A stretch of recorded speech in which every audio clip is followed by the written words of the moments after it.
Hey everyone, Beth with Crafty Corner here, and today we are going to make this super cute custom DIY pillow with Cricut Smart Iron-On. First, in Design Space, we need to upload our image and size it accordingly.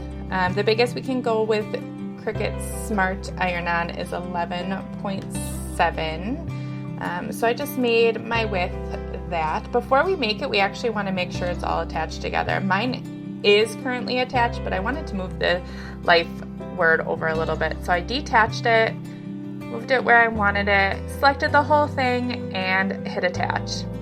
Then we're ready to hit make it.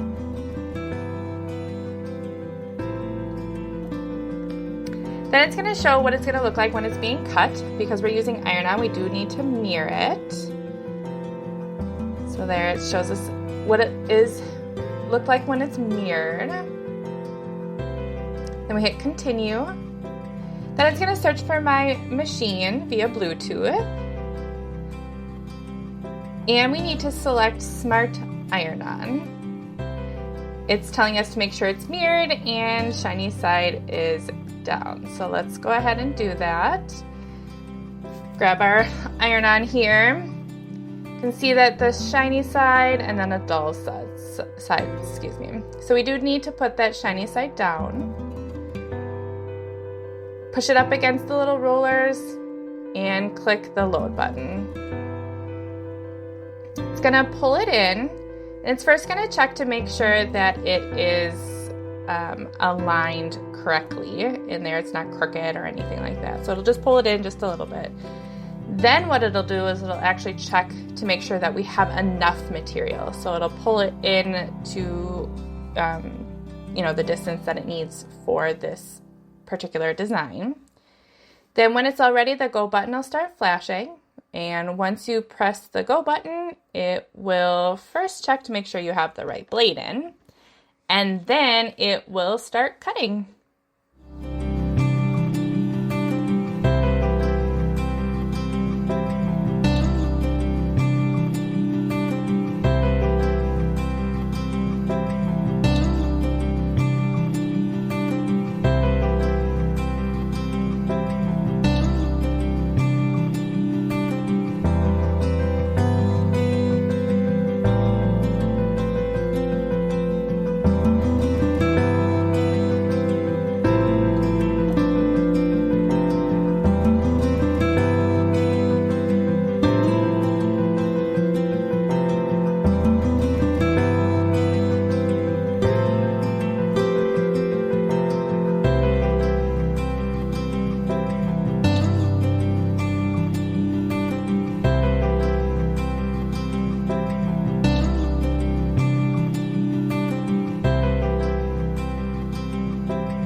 After it's done cutting, we need to weed it by just taking the weeder, and I start up in the corner and I just kind of make my way.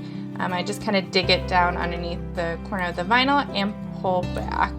I try to pull out all of the top part first, and then I go back and get the insides of the letters.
To protect the other side of the pillow and kind of where that zipper is, I'm putting a piece of cardstock in the middle of the pillowcase. This will kind of help get an even press with that zipper being there. So we'll flip it around. Then I'm going to give it a light press here to preheat and kind of get those wrinkles out of the pillowcase so we get a nice transfer.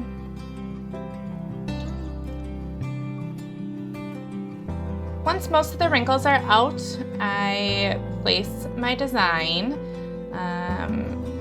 right on top of that cardstock. Just making sure it's right in the middle and lay it down nice and straight.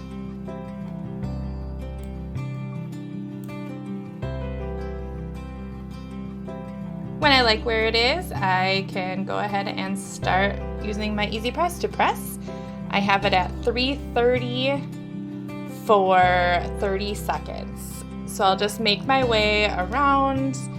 I have the 9x9, so I actually have to do it a couple different times to press, just because it's a pretty big decal. So just moving it over and just pressing each place for 30 seconds.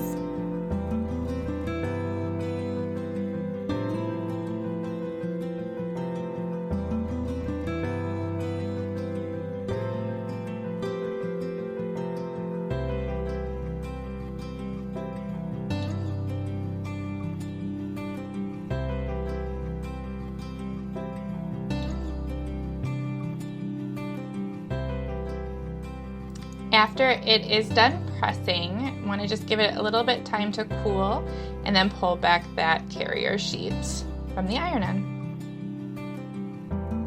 If there's any parts that are still not stuck, you could always press again if need to, but make sure that carrier protective sheet is back down before you press again. Then we'll take out the cardstock that we were using to protect the other side of the pillowcase, and you can put a pillow in. And you made yourself a custom pillow. They make great gifts. Thank you so much for watching. If you have any questions, give us a comment. Otherwise, subscribe, and we'll see you next time.